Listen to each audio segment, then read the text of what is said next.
তখন প্রায় 12:30। কলকাতার এক পুরনো পাড়ার গলিতে একা দাঁড়িয়েছিল দীপন। বন্ধুদের সাথে সিনেমা দেখে ফিরছিল, কিন্তু রাস্তার মাঝপথে হঠাৎ লাইট চলে যায়। আশেপাশে অন্ধকার, শুধু দূরের কুকুরের হাউ হাউ আওয়াজ। গলির ভিতর দিয়ে বাড়ি ফেরার সময় হঠাৎ সে দেখতে পেল একজন মহিলা, মাথায় ঝোঁটা করে বাঁধা চুল, কালো শাড়ি পরে দাঁড়িয়ে আছে। তার মুখে আলো নেই, তবে চোখ দুটো অদ্ভুত সাদা, যেন জীবন্ত মানুষের নয়। দীপন প্রথমে ভাবল হয়তো পাড়ার কোনো মানুষ। সে হাঁটতে হাঁটতে মহিলার কাছে গেল, কিন্তু কাছে যেতেই বুঝল ওনার দু পা উল্টো দিকে ঘুরে আছে। দীপনের গলা শুকিয়ে কাঠ। মহিলা হঠাৎ ফিসফিস করে বলল, তুমি কি আমাকে দেখতে পাচ্ছ? তারপরেই ভেসে ভেসে মহিলাটা এগিয়ে এলো, আর তার শাড়ির আঁচল থেকে কেমন যেন রক্ত টপ টপ করে পড়তে লাগলো। দীপন দৌড়াতে শুরু করলো, কিন্তু যতই দৌড়ায় সেই মহিলা তার সামনে এসে দাঁড়ায়। গলি থেকে বের হতে পারছে না। চারিদিকে শুধু তার নিজের পায়ের শব্দ আর মহিলার ঠান্ডা হাসি। হঠাৎ করে চারপাশে নিস্তবতা। দীপন পিছনে তাকাতেই দেখে মহিলার মুখটা ধীরে ধীরে ঝিরে খুলে যাচ্ছে, আর ভেতর থেকে এক লালচে দম বন্ধ করা ছায়া বেরিয়ে আসছে। শেষবার কেউ তাকে দেখেছিল পাড়ার মোড়ে। তারপর আর কোনোদিন দীপন বাড়ি ফেরেনি। লোকেরা বলে, যে গলিতে সেই মহিলা দাঁড়িয়ে থাকে, রাতে যারাই একা যায় তারা আর কখনো ফিরে আসে না। দীপনের নিখোঁজ হওয়ার পর প্রায় 1 সপ্তাহ কেটে গেছে। পাড়ার লোকেরা বলাবলি করতে লাগলো, ওই গলিটা অভিশপ্ত, সেখানে গেলেই মানুষ হারিয়ে যায়। কেউ কেউ আবার শপথ করে বলল তারা রাত 12টার সময় সেখানে কালো শাড়ি পরা মহিলাকে দাঁড়িয়ে থাকতে দেখেছে। দীপনের ঘনিষ্ঠ বন্ধু অর্ক বিশ্বাসই করতে চাইছিল না। সে বলল, আজকাল মানুষ একটু অদ্ভুত ঘটনা দেখলেই ভূত-টুতের গল্প বানিয়ে ফেলে। আমি নিজে না দেখে বিশ্বাস করব না। অর্ক সেই রাতে ঠিক করল সে নিজেই যাবে ওই গলির ভেতর। রাত তখন 12টা পেরিয়েছে। হাতের মোবাইলের আলো নিয়ে গলির ভিতর ঢুকলো সে। গলির ভিতরটা ভেজে স্যাঁতস্যাঁতে আর কেমন যেন পচা গন্ধে ভরা। চারপাশে অদ্ভুত নিস্তবতা, যেন বাতাসও দম আটকে রেখেছে। হঠাৎ করেই অর্কর মোবাইলের আলো নিভে গেল। সে আতঙ্কে বোতাম চাপতে লাগলো, কিন্তু আলো আর জ্বলল না।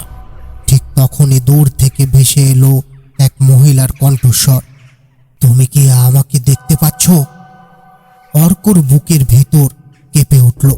সে কাপা গলায় বলল, কে তুমি? অন্ধকার ভেদ করে হঠাৎ দেখা দিল এক নারীর ছায়া, কালো শাড়ি, উল্টো দিকে ঘোরা পা, আর চোখ দুটো দুধ সাদা। সে ধীরে ধীরে অর্কর দিকে এগিয়ে আসছিল। অর্ক পিছিয়ে যেতে লাগলো, কিন্তু হঠাৎ করেই তার পায়ে কেমন যেন কিছু আটকে গেল। মাটির দিকে তাকাতেই সে চমকে উঠল। মাটির নিচ থেকে অসংখ্য হাত বেরিয়ে এসে তার পা আঁকড়ে ধরেছে। হাতগুলো শুকনো, কঙ্কালসার, যেন বহুদিন আগে মৃত মানুষে। অর্ক চিৎকার করে উঠল, বাঁচাও, কেউ আছো? তখনই কালো শাড়ির মহিলা তার সামনে এসে দাঁড়ালো। তার রক্তমাখা ঠোঁটে এক শীতল হাসি, আর চোখে শুধু ফাঁকা দৃষ্টি।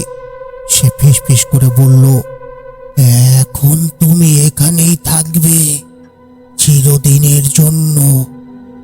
এরপর অর্কর চিৎকারে চারপাশ কেঁপে উঠল, কিন্তু মুহূর্তের মধ্যে সবকিছু আবার নিস্তব্ধ হয়ে গেল। পাড়ার লোকেরা পরের দিন শুধু গলির এক কোণে অর্কর মোবাইল ফোনটা পেল, যার স্ক্রিনে তখনও লাল রঙে লেখা ছিল, দৌড়াও। অর্কর নিখোঁজ হওয়ার পর পুরো পাড়া আতঙ্কে কেঁপে উঠল। 1 মাসের মধ্যে 2 জন যুবক হারিয়ে গেল একই গলি থেকে। লোকেরা ওখান থেকে যাতায়াতই বন্ধ করে দিল। তবে পাড়ার এক বৃদ্ধ মানুষ, হরিদাস কাকু, সব জানত।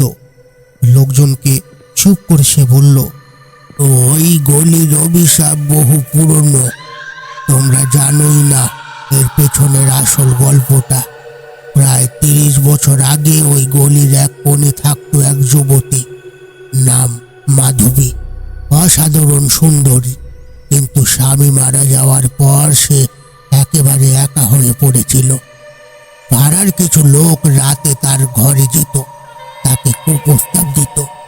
একদিন একদল অসৎ মানুষ তাকে মাঝরাতে জোর করে ধরে নিয়ে গিয়ে নির্দয়ভাবে হত্যা করে। মৃতদেহ লুকিয়ে রাখতে তারা গলির ভিতরে এক পুরনো কুয়োর মধ্যে ফেলে দেয়। মৃত্যুর আগে মাধবী চিৎকার করে শপথ নিয়েছিল, যারা আমাকে কষ্ট দিয়েছে আমি কাউকে ছেড়ে দেব না, এই গলি থেকে কেউ রক্ষা পাবে না। তারপর থেকেই যেই রাত 12টার পর ওই গলি পেরোয়, সেই কালো শাড়ি পরা মাধবীর ছায়াকে দেখতে পায়। সে প্রথমে শুধু চোখে দেখা দেয়, তারপর কাছে টেনে নিয়ে যায় কুয়োর ভেতর। যতজন গিয়েছে আর কেউ ফিরে আসেনি, না, কেউ ফিরে আসেনি। হরিদাস কাকু যখন এই গল্প বলছিল, হঠাৎ পেছনের গলি থেকে এক নারী কণ্ঠ ভেসে এলো, তুমি কি আমাকে দেখতে পাচ্ছ? সবাই আতঙ্কে জমে গেল। গলির অন্ধকার থেকে কালো শাড়ির মহিলা ধীরে ধীরে বেরিয়ে এলো। তার চোখ দুধ সাদা, মুখ থেকে রক্ত ঝরছে। লোকজন চিৎকার করে দৌড়ে পালালো, কিন্তু শোনা যায় হরিদাস কাকু আর সেদিন বাড়ি ফেরেননি। আজও রাত 12টার পর ওই গলির কাছে গেলে কানে ভেসে আসে সেই ফিসফিসানি আওয়াজ, তুমি কি আমাকে দেখতে পাচ্ছ? তো বন্ধুরা, এই ছিল আমাদের আজকের কাহিনী। আমাদের কাহিনী কেমন লাগলো? যদি ভালো লেগে থাকে তাহলে আমাদের চ্যানেল সত্যি ভৌতিক কাহিনীকে সাবস্ক্রাইব করে বেল আইকনটি টিপে দিতে ভুলবে না।